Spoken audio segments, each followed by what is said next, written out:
highlight some considerations. First on the list is the risk adverse. How do you make sure that this doesn't go sideways when you invite some additional help and support to come into your organization? So, what does that look like when you bring in some additional talent to help support your company? Biggest thing is how many times the project sponsor on this does not tell their staff, hey, these consultants are coming in and they're going to be helping with something. A lot of times, and I've had this, we show up and everybody's like, who are you? Are you the Bobs? Are you going to be firing us? Are we going to be pulled back in the room and asked, what do we really do around here? And so that's a big part of the communication, is just ensuring your staff why they're here, why these additional staff members are here to help them temporarily. That's the key thing, temporarily, so that they can get caught up on work, that their ERP implementation is going smoothly.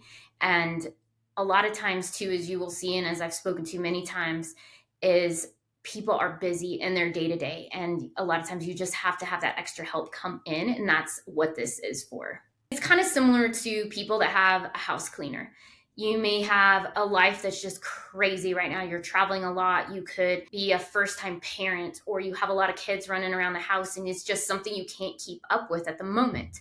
And that's similar to what an augmented staff is. They come in and they help relieve where those pain points are and where you just don't have the time to get something done. And then life could get a lot easier. Maybe you're not traveling as much. Your kids are grown. They're out of the house. And you don't need that house cleaner anymore to come in and keep things up. Or if you do, it's not as frequently. Maybe they don't come every week. It's once a month or whatnot. But think of it that way when you're looking at bringing in an augmented staff to your organization. It is temporarily, and they can be utilized as much or as little as you need them to.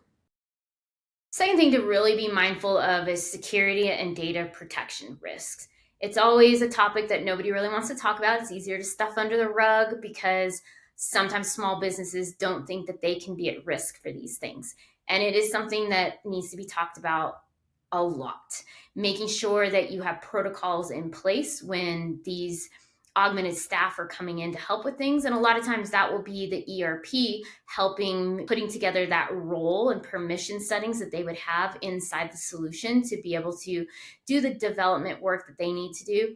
It's also looking what's in your contracts and being able to negotiate through those and having a clear path of who's responsible for what, if there was a breach or information was shared, etc.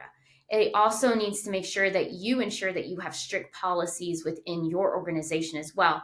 I have another video on YouTube that really goes into more detail around those security risks that can happen to a small business. I encourage you to check that out. But for this, making sure that you have things in place, maybe it's even an NDA that you have in place with this staff that comes in, because you need to protect your data at all costs, whether you think it's super important or not. It is very important, and security is becoming a much more popular topic these days as small businesses are experiencing the levels of breaches that large companies are.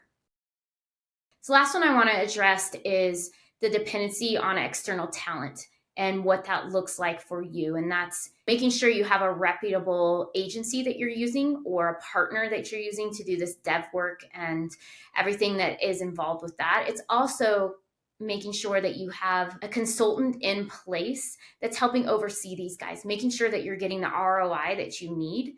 And there isn't ways that people are kind of, dropping off a little bit, maybe not getting the work done on the timelines that you want. And that also could be, hey, you maybe need to exchange out the talent. The talent is only so good, and now you're at a level that requires somebody with a more expertise. And what does that look like? And it can involve, hey, there's just maybe a personality that doesn't match with your organization. And even though the talent is great, we need somebody that's a better fit personality-wise to ensure that your team is on board and can work with them as well.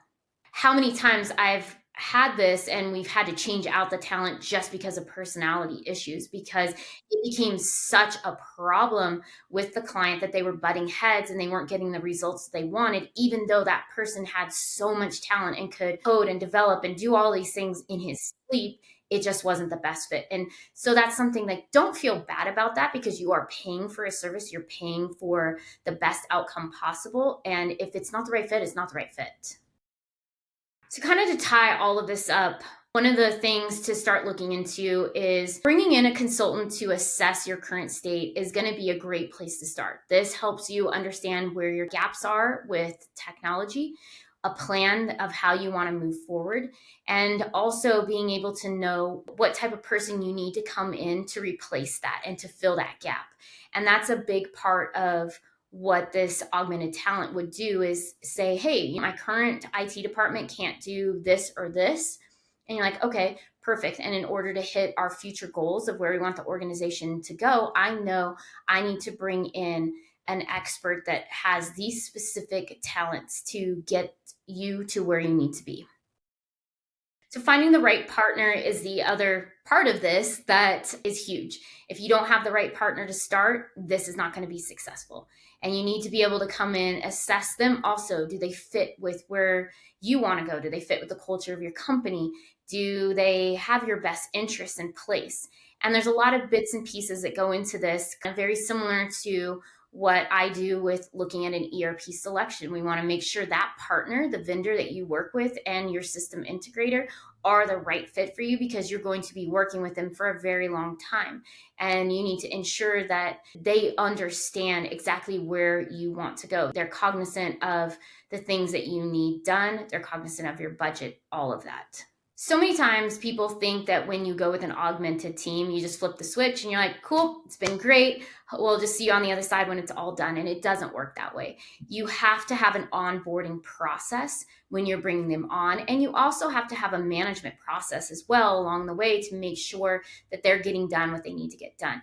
And so having a very clear onboarding process is going to be key to ensure that success.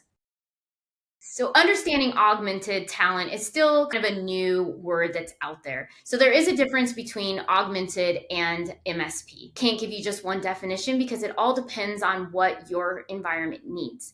So I encourage you to comment below, DM me if you have any questions, or you just want to talk about what the options are available for you and your business. Thank you as always for listening today. I hope this provided some really great information for you. As always, feel free to reach out to me. Let me know what other topics you would like to hear. I have tons of other information out on YouTube, TikTok, Instagram, and Facebook. I encourage you, if you're not following any of those channels, to get up on that. And as always, you'll have tons of daily thought information that flows through there. So thank you so much.